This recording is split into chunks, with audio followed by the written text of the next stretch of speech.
Metrópolis, presente y futuro de tu región. Desde la antigua Grecia se utilizó el concepto de metrópoli para designar aquellos poblados que debido a su crecimiento se integran. Este es un espacio para la participación ciudadana. Involúcrate. Nuestro objetivo es seguir fomentando el crecimiento de nuestra ciudad. Sigamos avanzando. Canal 66 presenta Metrópolis, presente y futuro con participación ciudadana. Presentado por el arquitecto Benjamín Garza.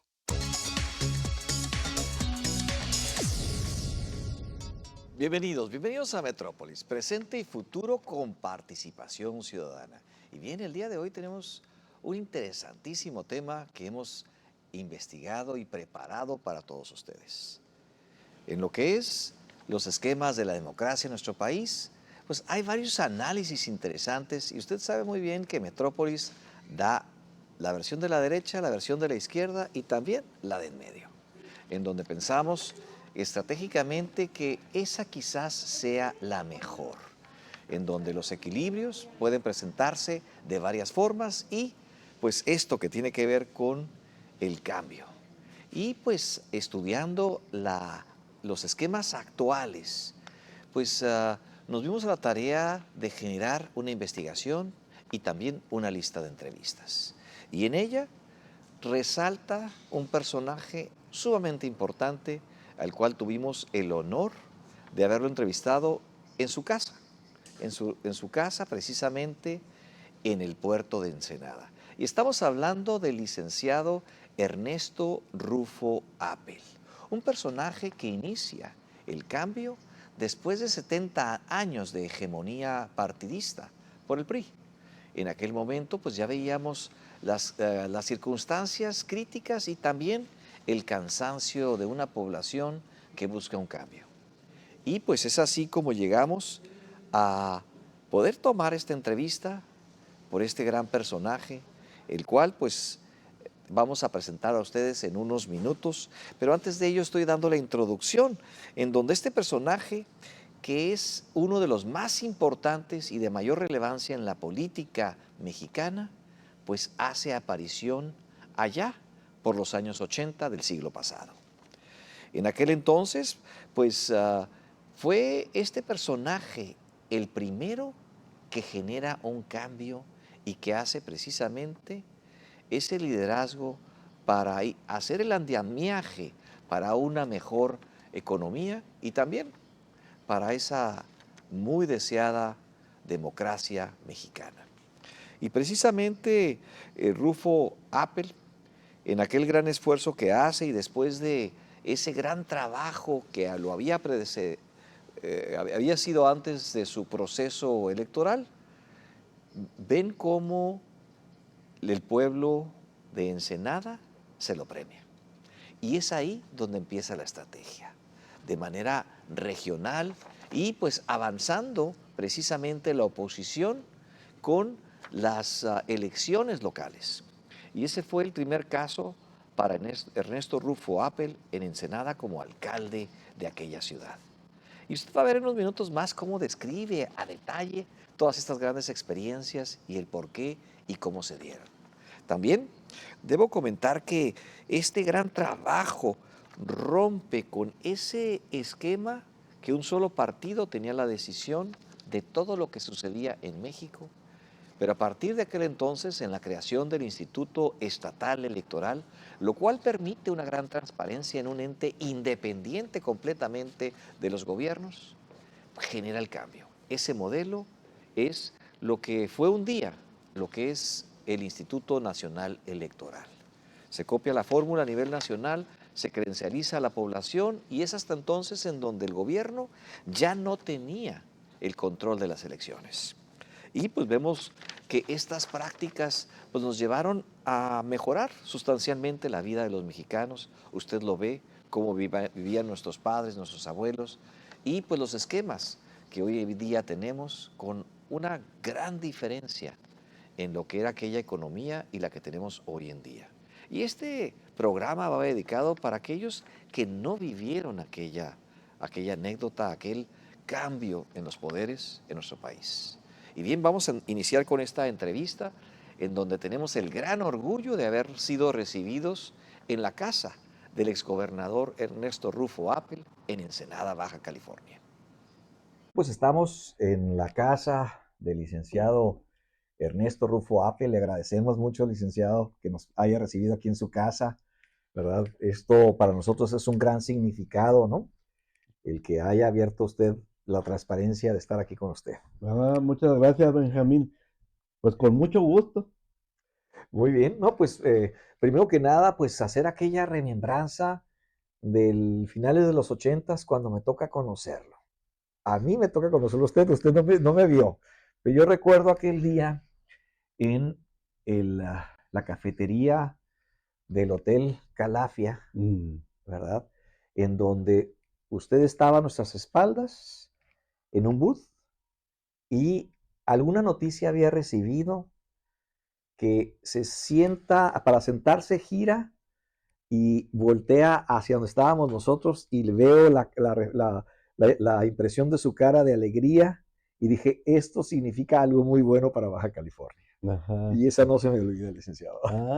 Mira, bueno, pues son las impresiones de las emociones que vivíamos en aquellos días. Así es, sin duda, días que pensábamos que permanecerían por mucho tiempo. En aquella ocasión, mi impresión fue que este cambio era muy positivo y que iba a durar muchísimos años, ¿no? Pero en fin, yo quisiera preguntarle cómo ve el contexto internacional, porque se han dado unos liderazgos distintos hoy en día. ¿Cómo lo ve? Bueno, si hay algo que es siempre presente, constante, aquí o en cualquier parte del mundo, es que la economía y la política van de la mano. Y eso te puede entonces, pues, dar contextos de estabilidad o de inconformidad. Y hay un debate permanente, la competencia de los que ven oportunidades desde el enfoque de la economía y los de la política, pues que tienen que ver con cómo repartir los beneficios de la economía. Hoy el contexto pues es uno en que la globalización, la apertura de todos los mercados en el mundo está cambiando a las hegemonías, o sea, a los que tenían controlados a los mercados. Llámese los Estados Unidos y los chinos también empujando por ellos quedarse con la hegemonía. Cuando me parece que por la tecnología y la naturaleza que todo el mundo quiere prosperar, pues sí, al igual todas las naciones. Entonces, eh, eh, esto ya no se presta a hegemonías globales de nadie, de ningún país dominante. Esto es, estudia, trabaja y propone ideas y desarrollanlas. Y ya no se trata tanto de que es que la nación sutana o mengana. No, se trata de los que pues se mueven, tienen, pues afortunadamente para ellos, la capacitación, los conocimientos, y esto se está abriendo, está ya no siendo dominado, como dije, por las fronteras nacionales. Entonces, ese es el contexto global, el cambio de aquella manera de ver las cosas, de que esto lo dominaba los americanos, en algún otro momento los chinos o los rusos o lo que fuera. Ya no, esto ya tiene que ver con quién tiene la tecnología, quién tiene los sistemas de capacitación para las personas más efectivos que te generan una proporción de la población con mayor nivel de capacitación. Y esos son los que avanzan, pues, porque saben. Entonces, ese es el contexto internacional, así lo veo. Y ahora, si agarráramos una lupa y viéramos el contexto nacional de los últimos 10 años, ¿cómo lo ve? En tanto económico y político. Pues nuestro país aún se debate de una manera muy importante por el control del poder, ¿no? Se antoja que quien es el jefe es el que domina. Y eso es una lógica feudal, yo le llamo así todavía. De manera de que el desarrollo de las oportunidades en México, pues está determinada por el contexto del jaloneo, por el control del poder. Y entonces nos ha sido hasta hoy, desde que nos independizamos de los españoles, pues un reto enorme el poder llegar a la verdadera institucionalidad para el orden y las igualdades parejas para todos. Siempre ha habido ventajosos. Y ahí vienen muchos grupos, ¿no? Puedes llamar uno los empresariales o partidos políticos, en fin. Lo que ha brillado por la ausencia es la razón del interés público. Nadie realmente a nivel nacional ha encauzado esta manera de construir las cosas. Siempre ha sido a ver cómo saco ventaja y entonces domino. Así que, pues ese contexto produce una cultura en la que pues estamos en el jaloneo. Así que México tiene muchísimo todavía por pues acomodar y yo estoy muy preocupado porque eso te lo resuelve la capacitación y la educación y nuestro sistema de educación, particularmente el de educación básica, está destruido. Entonces, pues estoy viendo que las generaciones, la que sigue al menos, si no se redirige esto de la educación básica, pues va a continuar este esfuerzo permanente por lograr el orden y que nunca acabamos de lograr.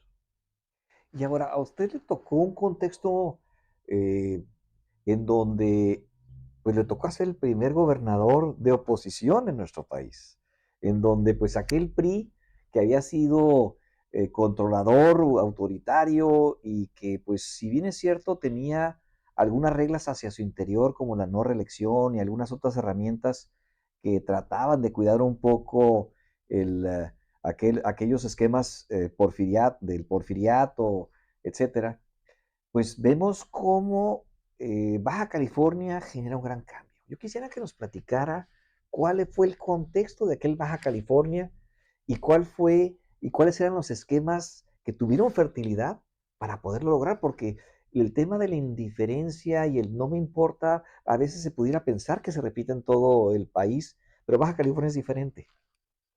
Pues es diferente, creo yo, principalmente porque estamos muy lejos de la Ciudad de México. Y entonces esa lógica del control del poder aquí no es la manera. Aquí es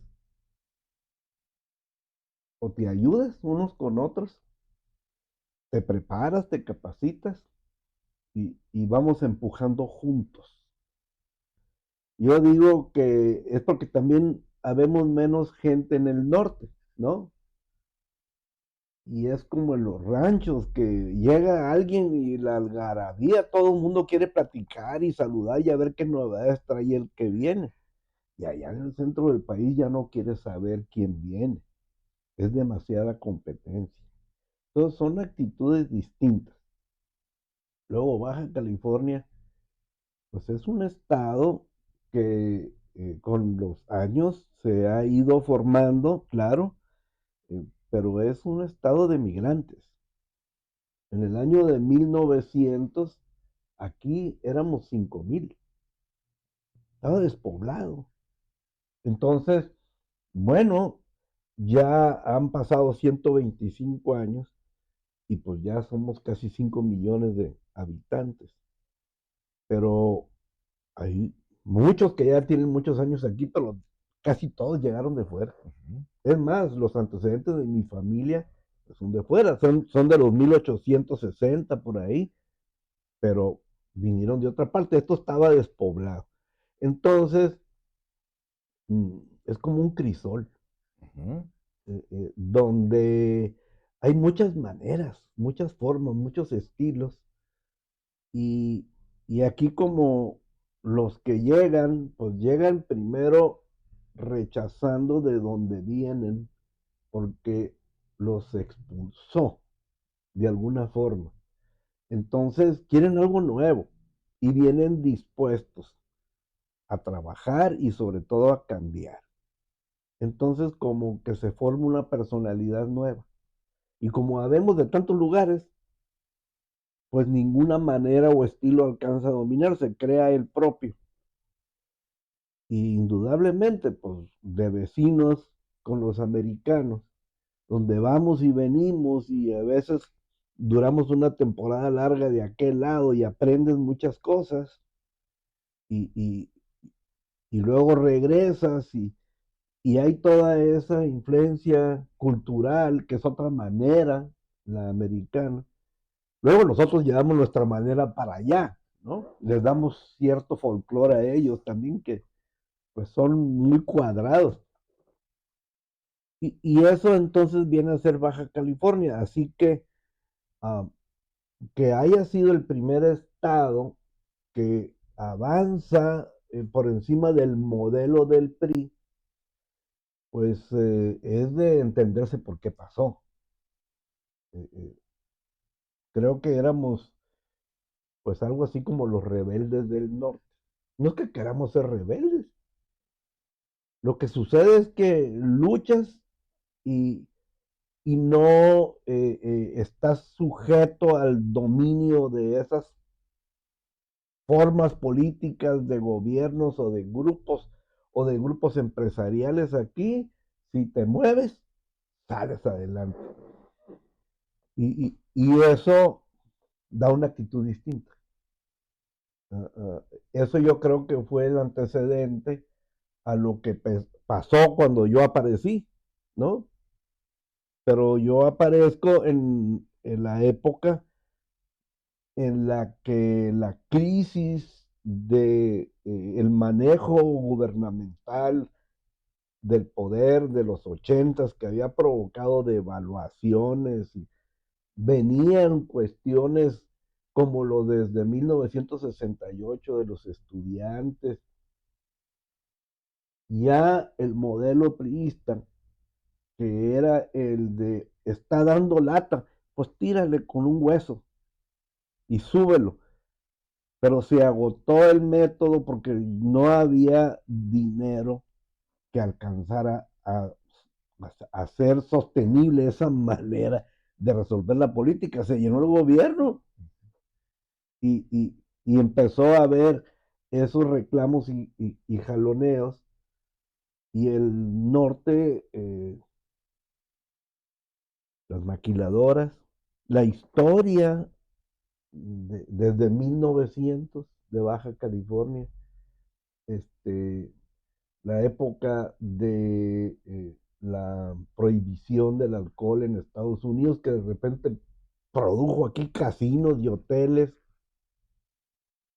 Luego los americanos se dieron cuenta que no podían con el asunto del alcohol y quitaron esa prohibición y nosotros de repente se nos cayó el mundo, ah, ah, y se produjo la zona libre. Y ese es el antecedente del Tratado de Libre Comercio en México. Es Baja California, zona libre para el comercio. Y luego ese modelo, vino la Segunda Guerra Mundial y una serie de cosas. Pasó el tema de pues un turismo que venía a las cantinas y pues eso, pero dinámico. Y luego empezaron a llegar las maquiladoras. De manera de que eh, si querías trabajar, aquí no te morías de hambre. Siempre había oportunidad. Y ese dinamismo a veces se ponía en vilo porque del centro del país cambiaban las reglas de la aduana, las reglas de, pues, el asunto de la convivencia de la frontera con los americanos y te causaban, pues, entonces, pues, si ya habías llegado migrando y luego otra vez los del centro te daban guerra, pues había un anticentralismo. Yo creo que lo hay todavía. Por ahí una vez vi una aplicación aquí, un grupo que le llamaban República de Baja California, ¿sí? Y entonces, pues, eso está al compás de lo que estoy diciendo. No es algo que invente alguien y digas que ahora le vamos a hacer así. No, está en el sentimiento por los hechos de lo que pasa alrededor de uno. Y simplemente, pues dices, oye, quiero trabajar y no quiero que me estén dando impedimentos. Déjenme trabajar. Y eso es.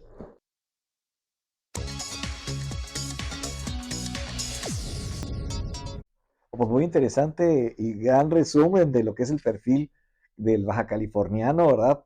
En donde pues ese emprendimiento es característico y pues como usted bien lo comenta, esa mano amiga pues siempre llega en algún momento fortaleciendo la cadena de una gran clase media, ¿verdad? A diferencia de otros lugares en donde pues hay rechazo porque dicen, este me viene a quitar algo y aquí vemos a alguien nuevo y dice, este viene a traer algo, ¿no? Sí, Aquí estamos en el Baja California, ¿verdad? Si nos retomamos, si nos retornamos a aquel Baja California, estamos hablando de los 70s, de los 80s. Sabemos que el PAN en Baja California estuvo muy activo siempre, ¿verdad? Pero aquel momento en donde pues llega la crisis a nivel nacional, las devaluaciones, las inflaciones tremendas, ¿no? Yo recuerdo que pues yo quería mi primer carro, ¿verdad? En aquel entonces, y pues un día valía 150,000 pesos, el día siguiente valía 200,000 y pues después 400,000 en menos de un mes, 2 meses, ¿no?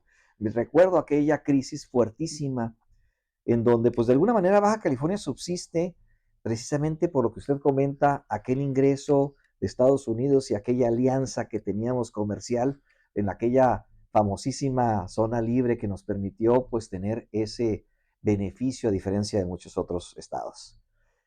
¿Cómo era el PAN en aquel entonces? Yo recuerdo que había grandes pensadores, había grandes líderes, pero no eran tantos. sí, muy pocos. Pero solo con que haya quienes tengan las ideas claras. Y llega a veces la circunstancia y esas ideas te dan rumbo. Así que, pues yo me recuerdo de la época, yo soy modelo 1952, ya hace algunos años, así que me tocó en el ambiente de mi familia, que es de la industria pesquera, comerciantes también, y que el esfuerzo y los trabajadores y que pues la educación, ¿no? Mi papá nos llevaba a la empacadora y ahí conocía a los demás niños, hijos de los trabajadores de mi papá, pero yo los veía como si fueran mis tíos. Y, y, y pues nos ponían a reetiquetar las latas aquellas que se habían caído y a barrer el almacén y una gran convivencia en esta noción de ve a la escuela y, y hay que trabajar. Y bueno, pasaban cosas, uno veía que había ciertos temas de inconformidad pública, pero tú no sabías nada, estabas muy chico, simplemente que había debate. Y yo oía que los del PAN, ¿no? Y a veces, pues tendría yo, ¿qué? 12 años y amanecían pintas en algunas paredes, ¿no? Y que Grupo Madero y quién sabe qué, y PAN, ¿no? Pero nunca veías a los panistas, tú nomás veías letreros, no los veías. Este, hasta que un día, me acuerdo, me encontré al PAN en un poste porque había una elección municipal y estaba un candidato y, y, y ahí vi ya a alguien con cara, ¿no? O sea, sutano de tal, candidato a alcalde de Ensenada. Dije, ah, mira, aquí están los del PAN. Yo tenía 14 años, no sé, por ahí. Este, eh, entonces te vas a estudiar, andas con tus amigos de la prepa, pero el 68, ahí vienen mis amiguitos que estaban allá en la Ciudad de México de regreso, algunos de ellos golpeados y todo, dices, oye, ¿qué está pasando? Y no te gusta porque le pegaron a tus amigos, ¿sí? Ideas políticas, o sea, simplemente es como cuando los amigos de tu cuadra y alguien de otra cuadra les pega y se arma la pandilla y ahora le vamos a darles, ¿no? Así. Eh, eh, Me voy yo a estudiar, me mandan al Tecnológico de Monterrey, este, algo que ahora veo y porque he estudiado, por ejemplo, la historia de la UNAM y se ve el debate ideológico entre izquierdas y derechas que han debatido el dominio de la autonomía, de la libertad de cátedra, de la educación pues socialista y es bien vivo este asunto de qué es o cuál es la forma para la vida pública nacional. Y en el Tecnológico de Monterrey, pues te enseñan tecnologías, no se meten al debate de la izquierda y la derecha. Ahí te enseñan, pues, qué es la mejor manera de resolver un problema. Y entonces vienes con una mentalidad de, pues hay que trabajar, esta es la manera de hacer las cosas, y no andas metido en el debate político de quién controla qué. Nah. Así llegué yo de regreso, pero cuando llego, pues el gobierno había nacionalizado las especies pesqueras y entonces mi padre perdió la empacadora, pero tuvo una acción, le regaló todo lo que eran los terrenos, la empresa, la nave industrial a los trabajadores, que eran mis tíos, ¿no? Como una gran familia.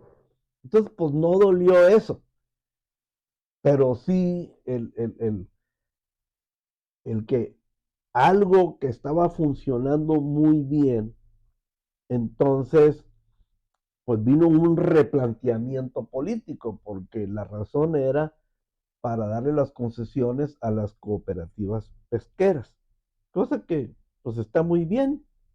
Sin embargo, fue un asunto así repentino. Eh, eh, pues quienes estaban trabajando ahí en la empacadora y en otras, pues no tenían la experiencia y tardaron muchísimos años en ponerse al nivel de la pues, competitividad y la capacidad. Ya lo han logrado. Aquí en Ensenada hay muchas cooperativas. y me ven a mí, me saludan y pues saben toda la historia, entonces me saludan bien. Eh, eh, em, pero traigo todo este cuento porque otra vez el asunto ideológico, porque hagamos de cuenta que la cooperativa pesquera es como la de el ejido agrícola o ganadero. Es un asunto de organización colectiva.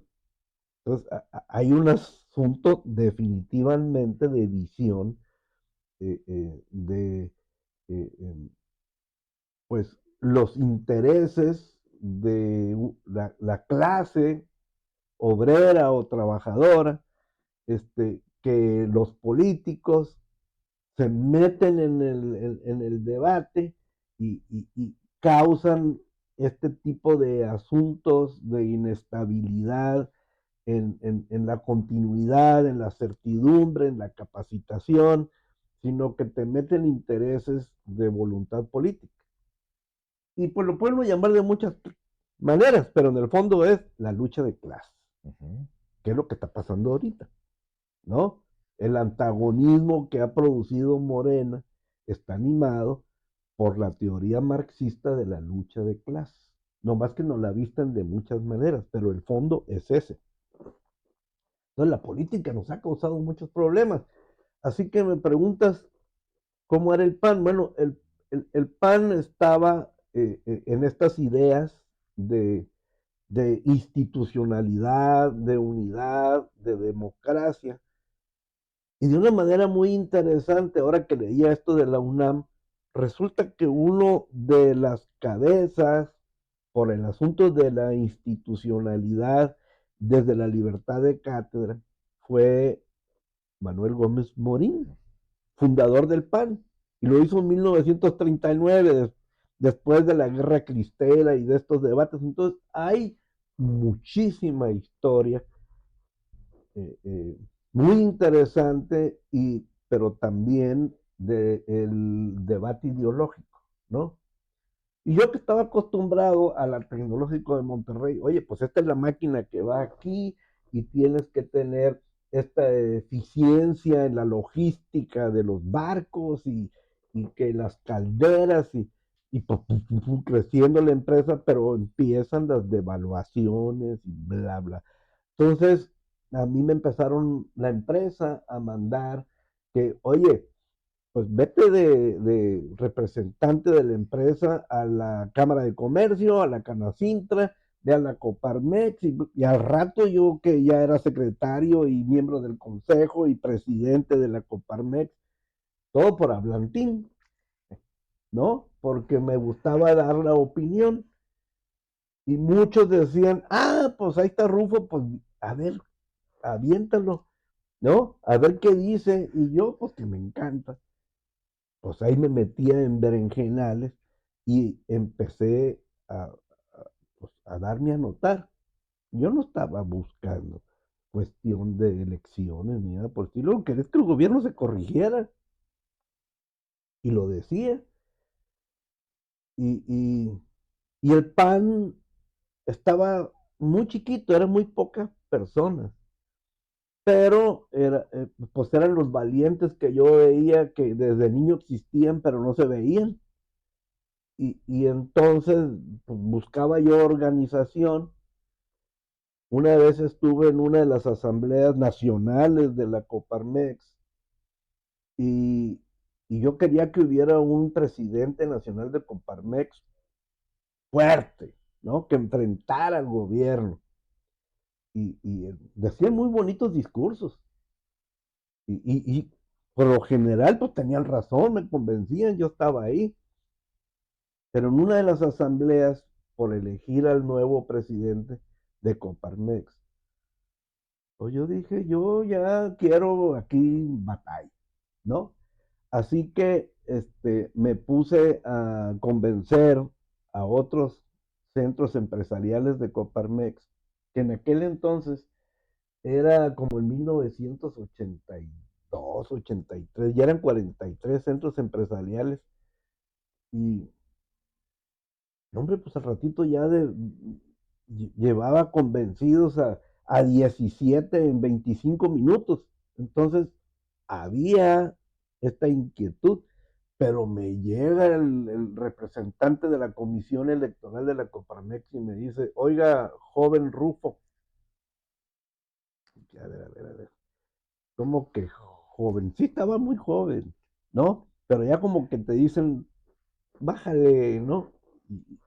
¿Qué anda haciendo? Ah, pues yo quiero que haya un presidente de Coparmex que le meta ganas, porque pues los veo que decimos las verdades, eso sí, pero a la hora de hacer, pues no, ¿no? No, usted con lo que está haciendo va a destruir a la Coparmex. Y eso me impactó. No, yo dije, yo no quiero destruir a la Coparmex. Pues deje de hacer lo que está haciendo. Por cierto, me acuerdo que el que estaba de presidente de Coparmex, León, Guanajuato, era Carlos Medina Plasencia, ¿no? Que después fue gobernador, el que siguió de mí. Fíjate, es interesante. Pero cuando me estaban regañando, estaba una jovencita asesora ahí en economía de la Coparmex. Era la Josefina Vázquez Mota. No, qué chiquito es el mundo, ¿verdad? Así es, así Sí. es. Y entonces, pues dije yo, ay caray, no, bueno, pues entonces yo no puedo hacer esto que quiero que haga la Coparmex. Tienen miedo, tienen preocupación. Pues me voy a meter al PAN. Ahí fue cuando lo decidí. 83 debe haber sido más o menos. Y entonces ya los ayudaba, porque iba a eventitos, representaba casillas, cosas así. Pero ya cuando lo decidí, entonces pues me metí más en serio y participé en la organización de las campañas de la presidencia municipal aquí en Ensenada y mucha gente me empezó a ver, ¿no? Y que Rufo para candidato a diputado y no, le dije yo estoy ahí en la empresa y yo pues sé de pesca y de máquinas y de barcos y aviones y de política no, pero quiero ayudar y ya. Este, y el PAN siguió insistiendo, el PAN chiquito, pero que pues veía muy buenas personas, principalmente de corte eh, pues cristiano, católico, muchos del movimiento familiar cristiano, pero buenas personas. Mi mamá siempre andaba repartiendo despensas y hacía organización con las señoras y ayudando a la gente, así que pues no me era raro, ¿no? Este, y, pero yo empecé a ir y empecé a meter ideas de organización, oigan, pues hay que hacerle así. Y entonces lo que era así como, bueno, llegó la época de la campaña, ¿a quién le toca? ¿No? No había más organización. Y, y, y pues le tocó a Sutano de tal, ay, pobrecito, pero ya le tocaba. O sea, como que era un martiriato, un sacrificio, ¿no? Luego aprendías por ahí que hasta apodos tenían los del PAN, les decían los místicos del voto. Estoy hablando de esa época de los 80 y tantos, ¿sí? Y bueno,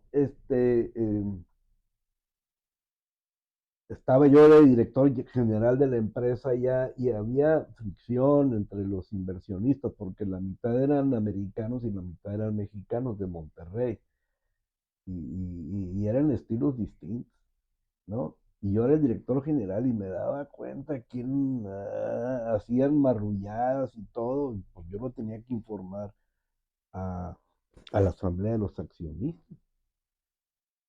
Y yo pues, ya les decía, oigan, me están metiendo en un problemón porque en vez de tener una visión de colaboración, porque la empresa prospere y sea productiva y todo, aquí están unos viendo a ver quién queda mejor con el gobierno mexicano y otros quién hace que la empresa prospere más, ¿no?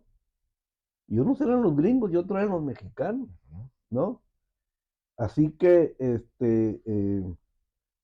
yo me acuerdo, yo estudié administración de empresas, pero sé de ingeniería, de finanzas, de diésel, de aviones, todo eso me lo enseñaron los americanos, o sea, me mandaban a cursos especiales a no sé qué parte a Detroit, a mí me tocó estar armando motores diésel, inyectores y todo, aprendes. Y del lado pues de la parte mexicana no había tanto eso. Una vez produjimos tanto aceite de pescado que había que pues venderlo, ya no nos cabía en los tanques, se nos salía. eh, eh, eh, y me dijeron, vaya a Conasupo a México y ofrezca el producto. Pues me consiguieron la cita y ahí voy. Y me acuerdo que el director de la Conasupo en aquel entonces me dijo, sí, nos vemos en el Fouquet, que era un restaurantote ahí en el Camino Real. Joven, y otra vez, ya no. Este, ¿Y qué edad tenía usted en ese entonces? ahí debo de haber tenido 31 años, algo Ok. así. ¿Sí? Mire, ni nos ofusquemos. Usted deme el 10%, usted me lo trae en efectivo y pida lo que quiera de cenar, porque aquí está re buena la comida. Así, pues yo vengo de regreso aquí al informe y le digo a los accionistas, oigan, pues este pidió el 10% en efectivo. Y yo desde ahorita les quiero decir, yo no lo voy a ir a pagar. Yo no sé quién, si van a hacer eso, yo no quiero saber nada. Entonces, ahí empezaban pues los americanos nomás pelaban los ojos, ¿no? Este, eh, eh, y por lo mismo no me querían dejar renunciar y yo ya me quería ir, porque veía esas fricciones. Entonces, pues está 1986, después de todo este asunto de las devaluaciones, hace rato te referiste a ellas, y dije, bueno, total, voy a agarrar de pretexto que me voy de candidato a presidente municipal y por el PAN y me van a correr, ¿no? De la empresa. Pues ahí sí, fui, renuncié y sí me aceptaron la renuncia y todo eso. Bueno, perfecto, ya. Entonces, como sabía organizar, o sea, me tocaba a veces en temporada tener hasta 1000 personas bajo mi mando entre pescadores y trabajadores en la planta y los rederos y los pilotos de los aviones y los de la descarga y todo. Sabía coordinar, ¿no? Y el asunto de las telecomunicaciones, los radios y, en fin, las antenas. Entonces dije, pues hay que organizar las casillas porque aquí te van a robar la elección como se la han robado siempre. Así que pues más vale organizar esto. Y, y, y la gente, oiga, pero mire, pues si usted quiere ser, este, pues queremos que la calle y el pavimento está bien, pero para eso tengo que ganar. Entonces, ¿me vas a cuidar la casilla? Pues sí, y se apuntaban. Ujú. Y entonces se estructuró una canija organización y como me ayudaron los trabajadores de la pesquera Zapata, así se llamaba la empresa, pues eso sabían manejar radios y coordinarse y toda esa bola de cosas. Este, pero luego andaba en las colonias, ¿no? Llegaba y estaba la señora ahí en el lavadero. Oiga señora, soy Ernesto Rufo y vengo pues como candidato del PAN a la presidencia municipal y mire que la seguridad y que, ¿cómo dijiste que te llamas, mijito? Ernesto Rufo. Ah, ya no me digas nada. Dije, a ver qué está pasando aquí. Y ya me fui dando cuenta que mi padre cuando terminaba la faena del empaque, abría las cortinas de la planta empacadora y dejaba entrar a la gente a que se llevaran lo que había quedado, ¿no? Y resulta que de ahí, por ejemplo, pues había burritos de langosta. ¿no? Porque coces las langostas, pero en aquel entonces había tantas que las patitas las dejabas por un lado y las señoras las quebraban y les sacaban la hebrita que lleva y hacían burritos, ¿no? Y eran las que andaban con la cubeta en la banqueta vendiendo burritos de langosta aquí en Ensenada. Entonces, eh, no, pues mi papá ganó las elecciones, ¿no? Y la organización que nosotros pudimos hacer. Había de todo, ¿no? Porque había clubes, por ejemplo, de fútbol, soccer, ¿no? Pero que los organizaba un señor que había sido judicial del Estado. Pero si había sido judicial, que uno piensa a veces, estos canijos son medio bravos, pero andaba orientando a un club de muchachos, pues dices, oye, pues este es buen hombre, ¿no? Sí, pero bragado. No, pues me organizó cuadrillas de contragolpe para el día de la elección, porque sí se ofreció, ¿sí? Entonces, pues había de todo. El problema fue cuando ganamos, porque luego dijimos, ¿y ahora qué sigue? Porque no estábamos con la idea, queríamos confrontar al gobierno, queríamos ganarle, pero no el decir, yo ahora nosotros queremos dirigir al gobierno, no andábamos con ese alcance. Cuando ganamos, ¿y esto cómo se hace? Y luego, para colmo, yo pregunto, bueno, ¿y cuánto gana el presidente municipal? No, pues que $650 al mes. ¿Qué? Dije, pues yo ganaba 6,000 en la pesquera. Y dije, híjole, pues y nunca pregunté, ¿no? Y que eran también del sector empresarial, me dijeron, mira, nosotros no vamos a ir a la junta del cabildo, pero tu sueldo te lo vamos a dar en apoyo. Entonces yo sobreviví con $1,950, porque todo el mundo ganaba igual que los regidores que el presidente municipal. Y ahí salí, dije, yo ya no me vuelvo a meter en una de estas, ¿no?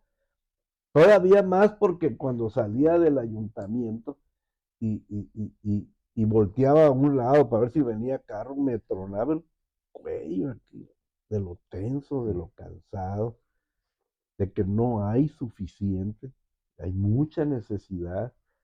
Y dices tú, no, hombre, pareces pila de agua bendita, no te dejan. ¿Y qué significó ser alcalde de la oposición en aquel entonces? No, pues No estaba había, el no había Jico dinero. Leiva Mortera, era el Ajá. gobernador. Ujú. No, hay mil anécdotas, esta entrevista duraría horas, si te platico todas, ¿no? Aquí el asunto es porque empezaste preguntando del PAN. Sí, claro. Este, es que llegamos ahí, ay, y de pronto ahora sí había muchos panistas, ¿no? Llegaron muchos. Y entonces, ahora sí se puso interesante quién iba a ser el presidente del comité directivo municipal. Este, cuando antes lo tenían, o sea, iban los sacrificados, pero ahora pues ya había interés. Entonces, algunos me empezaron a exigir que querían más dinero, más prestaciones, más. Y dije, oigan, si no hay, está quebrado el ayuntamiento. Y todavía ustedes vienen por más gasolina y cosas, están locos, ¿no? Entonces me empecé a generar una resistencia adentro del PAN, ¿sí? Y cuando vino la primera sucesión del comité directivo municipal, pues una confrontación. Entonces mis problemas políticos eran más grandes adentro del PAN que con el gobernador Leiva Morter, por los intereses, por los grupitos que se organizan. Entonces dije, ¿y los ideales? ¿No? Y el sacrificio y la entrega. Pues es que aparece el maldito dinero y todo el mundo lo quiere agarrar. Entonces, esa lucha no es ideológica, es la de la necesidad y de los vivos, ¿no? Que yo siempre he dicho, los vivos son gente inteligente, pero siempre con ganas de joder, ¿no? Y entonces se les olvida el interés público. Así que esto fue el planteamiento de lo que iba a pasar con el PAN, porque luego llegó de gobernador y se pone peor. Así fue, Benjamín.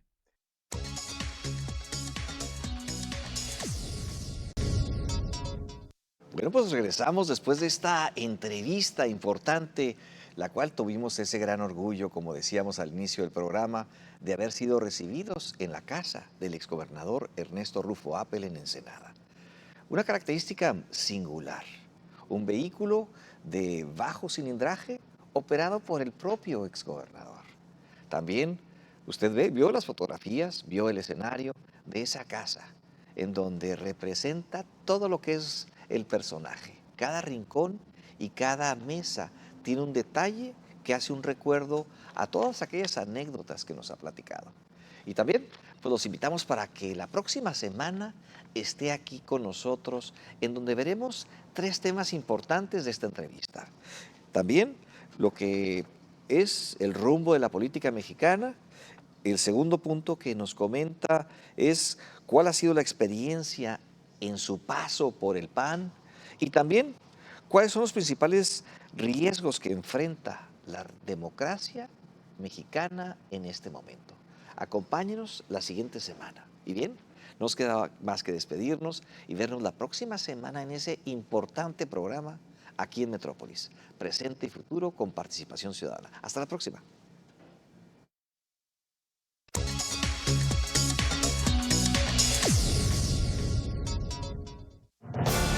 Metrópolis, presente y futuro de tu región. Desde la antigua Grecia se utilizó el concepto de metrópoli para designar aquellos poblados que debido a su crecimiento se integran. Este es un espacio para la participación ciudadana. Involúcrate. Nuestro objetivo es seguir fomentando el crecimiento de nuestra ciudad. Sigamos avanzando. Canal 66 presenta Metrópolis, presente y futuro con participación.